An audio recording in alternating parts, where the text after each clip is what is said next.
नमस्कार दोस्तों, welcome to PK classes. दोस्तों, आज कंक्रीट कंप्रेशन टेस्ट के बारे में जानेंगे। कंक्रीट संपीड़न परीक्षण क्या होता है, इसमें सैंपल को कैसे तैयार किया जाता है एंड कंप्रेशन टेस्ट करने की क्या प्रक्रिया या प्रोसीजर होती है।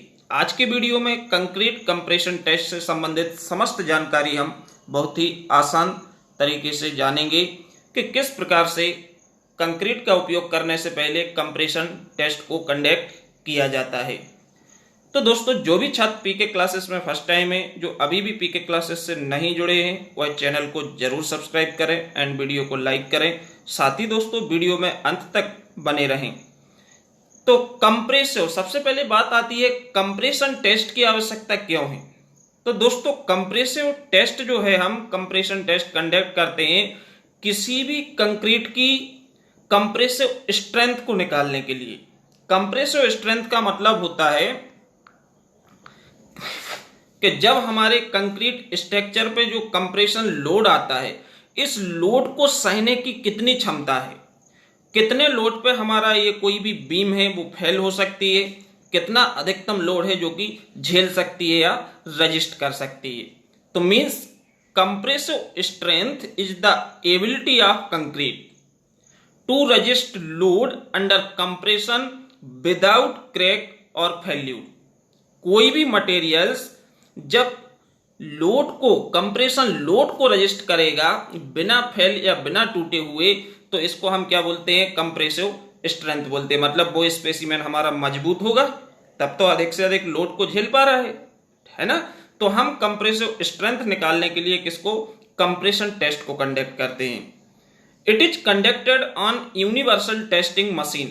हमारे पास यूनिवर्सल टेस्टिंग मशीन होती है। यूनिवर्सल का मतलब है इस पे हम कंप्रेशन टेस्ट भी कंडक्ट कर सकते हैं, टेंसाइल टेस्ट भी कंडक्ट कर सकते हैं, बेंडिंग भी कर सकते हैं, शेयर भी कर सकते हैं। जिस मशीन के ऊपर हम एक से ज्यादा टेस्ट को परफॉर्म कर सकते हैं उसको हम यूनिवर्सल बोलते हैं। तो आपकी जो मशीन है यूनिवर्सल टेस्टिंग मशीन, जिसको हम शॉर्ट में यूटीएम मशीन के नाम से भी जानते हैं, इस पे कंप्रेशन टेस्ट कंडक्ट किया जाता है। या इसके अलावा कंप्रेशन टेस्टिंग मशीन भी आती हैं जिसका उपयोग करके हम कंप्रेसिव स्ट्रेंथ की वैल्यू को कैलकुलेट करते हैं किसी भी मटेरियल्स या कंक्रीट की। ठीक, अब हम देखें कि ये आपकी जो टेस्ट सैंपल बनाते हैं, तो सैंपल कैसे बनाया जाता है। अब टेस्ट सैंपल प्रिपरेशंस, या हम इसको टेस्ट स्पेसिमेन भी बोल सकते हैं। तो सबसे पहले फर्स्ट भी मेक अ कंक्रीट क्यूब। सबसे पहले हमें किसी भी स्पेसिमेन की जांचने के लिए, उसको स्ट्रेंथ चेक करने के लिए आपको ऑब्जेक्ट चाहिए जिसके ऊपर आप टेस्ट कंडक्ट करोगे। तो यहां पे आपका कंक्रीट का हम क्यूब बनाते हैं 150 इंटू 150 इंटू 150 mm साइज में, with the help of cube mould and tamping rod. हम सबसे पहले क्यूब को प्रिपेयर करते हैं स्टैंडर्ड डायमेंशन में, मोल्ड और टैंपिंग रॉड की सहायता से। ठीक,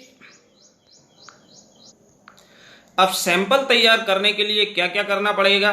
तो सबसे पहले हम क्या करते हैं, fill the concrete in the mould in layer 5 centimetre thick.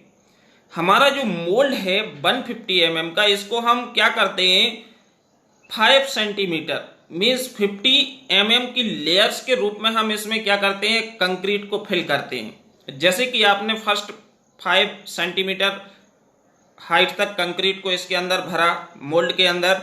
इसके बाद आपने टैंपिंग रॉड से इसको कंपैक्ट किया, मीन्स इसको पीटा। पीटने से क्या होगा कि कहीं भी कोई खाली गैप नहीं रह जाएगा, साथ ही आपकी जो एयर है, एयर वॉइड्स नहीं होंगे, पोरोसिटी नहीं आएगी। तो मीन्स हम क्या करते हैं कि 5 सेंटीमीटर तक भरने के बाद मोल्ड बॉक्स में कंक्रीट हम क्या करते हैं, इसमें स्ट्रोक करते हैं, लगभग 35 स्ट्रोक करते हैं टैंपिंग रॉड से। इस प्रकार से काउंट करते जाएंगे और 35 बार हर लेयर पे हम क्या करेंगे, स्ट्रोक अप्लाई करेंगे। इसके बाद हम फिर फर्दर इसको 5 सेंटीमीटर फिल करेंगे, फिर स्ट्रोक करेंगे, कंपैक्टिंग करेंगे। इसके बाद फिर इस प्रकार से हम 5 सेंटीमीटर की थिकनेस से हम क्या करते हैं, इसको लेयर बाय लेयर फिल करते हैं और कंप्लीट भर देते हैं। और इस पे हम क्या करते हैं, हर लेयर पे हम 35 स्ट्रोक यूज करते हैं, जिससे हमारा जो इसकी कंपैक्टिंग है वो बहुत अच्छी हो। कंपैक्टिंग के बाद लेवल करते हैं टॉप सरफेस को, और टॉप सरफेस पर लेवल करने के बाद इस पे हम सीमेंट या इसका जो कंक्रीट है इसको प्लेन करते हैं और इसको हम एक स्मूथनेस लेके आते हैं। स्मूथनेस मतलब बिल्कुल क्लीन, मींस चिकना, अच्छा हम सैंपल प्रिपेयर कर लेंगे।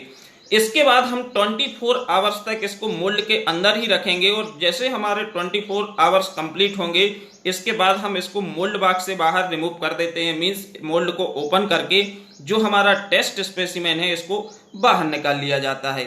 अब टेस्ट स्पेसिमेन बाहर निकालने के बाद हम इसको क्या करते हैं, वाटर के अंदर डाल देते हैं, मींस पानी में सबमर्ज करते हैं। अब इसको हम वाटर के अंदर डिप करके रखेंगे। तो पानी के अंदर जब हम डिप करके रखते हैं तो हम इसकी अलग अलग स्ट्रेंथ को अचीव करने के लिए इसको हम 7 डेज, 14 डेज या 20 डेज, अलग अलग डेज में हम क्या करते हैं, इसको पानी के अंदर रखते हैं। मींस जैसे कि आपकी जो पानी के टैंक में जब हम इसको निकाल के डालेंगे मोल्ड बॉक्स से, तो जैसे कि आप 7 डे के लिए कर रहे हो तो 7 डे पे आप पानी के अंदर डिप करके रखोगे, इसके बाद इसको बाहर निकालोगे 7 दिन बाद, और इस 7 दिन बाद निकालने के बाद इसमें यदि एक्सेस वाटर है तो उसको रिमूव कर दोगे या इसको सुखा लोगे, ड्राई करोगे, और इसके बाद फिर आप इसकी स्ट्रेंथ चेक करोगे। तो स्ट्रेंथ चेक करने के लिए आपको इस प्रकार के क्यूब 3 से 4 रीडिंग्स फाइंड करने के लिए हमको 3 से 4 क्यूब्स का हम उपयोग करते हैं। तो आप जब भी कितने नंबर ऑफ डेज पे यूज कर रहे हो, जैसे कि 7 डेज, 14 डेज या 28 डेज, जो मैक्सिमम स्ट्रेंथ आपको मिलेगी वो 28 दिन तक यदि आप इसको वाटर के अंदर डिप करके रखते हो, और इस पानी को हर 7 डे में आपको क्या करना पड़ेगा, क्लीन करना पड़ेगा। 7 दिन में पानी बदल के फिर साफ पानी भरोगे, और इसको 28 डे तक यदि आप वाटर के अंदर डिप करके रखते हो, इसके बाद यदि इसकी आप कंप्रेसर स्ट्रेंथ चेक करेंगे तो वो आपको सबसे अधिक मिलेगी, है ना। तो इसके बाद हम क्या करते हैं, टेस्ट प्रोसीजर की। अब बात आती है टेस्टिंग प्रोसीजर। तो यहां पे आपकी कंक्रीट कंप्रेशन टेस्टिंग मशीन है, जिसमें एक पार्ट आपका टेस्टिंग पैनल का है और एक साइड वाला पार्ट आपका है वो कंट्रोल पैनल है, जहां से हम रीडिंग्स को फाइंड करेंगे एंड लोड को अप्लाई करेंगे। तो सबसे पहले आपका जो फर्स्ट हम क्या करेंगे, टेस्ट सैंपल को आपने पानी से बाहर निकाल के उसको ड्राई कर लिया। इसके बाद हम इसकी डायमेंशंस को माप लेंगे। मींस आपको डायमेंशंस नोट करके रखना है, इसकी थिकनेस कितनी है, इसकी विड्थ कितनी है, इसकी हाइट कितनी है, क्योंकि आपको एरिया की आवश्यकता पड़ेगी। तो हम टेस्ट करने से पहले क्या करेंगे, इसकी डायमेंशंस को नोट करेंगे। डायमेंशंस नोट करने के बाद इसको हम मशीन की टेबल पे स्पेसिमेन होल्डर के ऊपर होल्ड करके इसको हम क्या कर देंगे, रख देंगे। मींस जैसे कि आप देख पा रहे हैं जो आपका टेस्ट स्पेसिमेन है, इस स्पेसिमेन को हमने यहाँ पे मशीन की स्पेसिमेन होल्डर के ऊपर रखा। इसके बाद हम रोटेट करके लोड को नीचे लाके चेक करेंगे कि ये टॉप पूरे सरफेस पे प्रॉपर कांटेक्ट में आ रहा है या नहीं आ रहा है। जैसे ये इसके सेंटर में सेट हो जाएगा हमारा टेस्ट स्पेसिमेन, और आपका जो लोड वाली प्लेट है वो पूरी इसके टॉप सरफेस पे संपर्क में आ रही है, ठीक, ये आपको चेक करना है। इसके बाद हम क्या करेंगे, लोड के लिए धीरे धीरे अप्लाई करेंगे। Apply the load gradually on test specimen at the rate of 140 kg per centimetre square per minute. Means हम पर मिनट में इतने लोड को बढ़ाते जाएंगे। लोड का रेगुलेटर है, उस रेगुलेटर को धीरे धीरे टर्न घुमाते जाएंगे, तो जो हाइड्रोलिक फोर्स है वो हमारे टेस्ट स्पेसिमेन पे कंप्रेसिव फोर्स अप्लाई होगा। अब जैसे आप इसमें फोर्स अप्लाई करते हैं तब तक करते रहेंगे जब तक इसके साइड से बकलिंग होके ये पूरा हमारा स्पेसिमेन टूट ना जाए, फेल ना हो जाए। तो जिस पॉइंट पे आपका स्पेसिमेन कंप्रेशन लोड के कारण पूरा आपका फेल हो जाता है, ब्रेक हो जाता है, वो लोड आपको नोट करके रखना है कि उस पॉइंट जो आपका लोड इंडिकेटर है वहां पे रीडिंग्स आपको दिखेगी, आप देखते जाएंगे कितने लोड पे फेल हो रहा है, उस लोड की वैल्यू को आपको नोट करना होता है, ठीक। अब इसमें record the maximum load and note the specimen start cracking.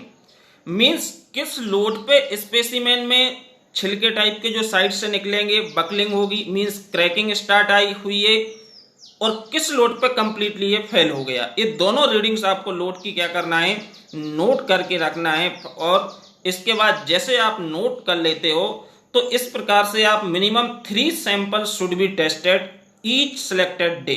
हम जो नंबर आप डे के स्पेसिमेन लेते हैं 7 डे, 14 डे या आप बात करें 28 day, her number of days के कम से कम 3 स्पेसिमेन को आपको इस प्रकार से टेस्ट करना है। और इनकी जो रीडिंग है तीनों की, इनमें डिफरेंस मोर देन 15% से ज्यादा नहीं आना चाहिए। जैसे कि फर्स्ट की 15 आ रही है तो सेकंड की ऐसा नहीं है कि 30 आ रही, 15% से ज्यादा वेरिएशंस नहीं होना चाहिए। तो जो हम टेस्ट करेंगे 3 स्पेसिमेन और इनकी वैल्यू आपकी जो आएगी, इनका जो एवरेज होगा वो इसकी कंप्रेसिव स्ट्रेंथ हो जाएगी। तो कंप्रेसिव स्ट्रेंथ कैलकुलेट करने के लिए आपके पास क्या है, फार्मूला होता है। यदि 15% से ज्यादा इसमें वेरिएशंस आ रहा है 2 सैंपल की रीडिंग्स में, तो हम इसको रिजेक्ट कर देंगे, ये सही तरीके से आपने सैंपल प्रिपेयर नहीं किया है। ठीक, after testing calculate the compressive strength of test specimen by given formula. जैसे कि आप कभी भी स्ट्रेंथ या स्ट्रेस की बात करते हैं तो स्ट्रेस कैसे निकालते हैं, load upon area.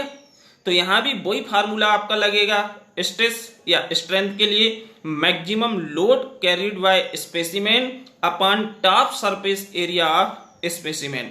Top surface area आपने पहले ही रीडिंग्स ले ली थी, थिकनेस कितनी है, विड्थ कितनी है, वहां से टॉप सरफेस एरिया मिल जाएगा।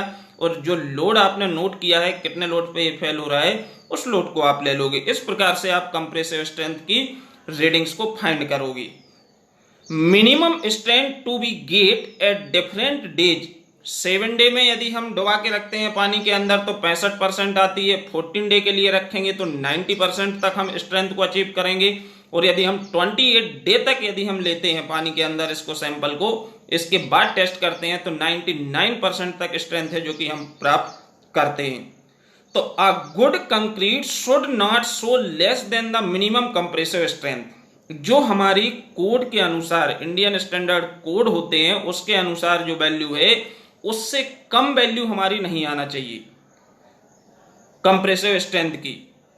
और रिस्पेक्टिव डेज मींस अलग अलग डेज की स्टैंडर्ड वैल्यू होती है स्टैंडर्ड कोड में, उससे नीचे नहीं आना चाहिए। नीचे है तो रिजेक्ट हो जाएगा और उससे ऊपर आ रही है तो हमारा जो कंक्रीट है उसकी कंप्रेसिव स्ट्रेंथ अच्छी मानी जाएगी और उसके लिए हम उपयोग कर सकते हैं। इस प्रकार से दोस्तों कंप्रेशन टेस्ट है जो कि कंक्रीट के ऊपर कंडक्ट किया जाता है और इसकी जो रीडिंग्स है उसको हम चेक करने के बाद, स्टैंडर्ड कोड्स के साथ चेक करने के बाद कंक्रीट का उपयोग करते हैं। आज के वीडियो में इतना ही, नेक्स्ट वीडियो में हम फिर मिलेंगे। वीडियो देखने के लिए आप सभी को बहुत बहुत धन्यवाद। Thank you.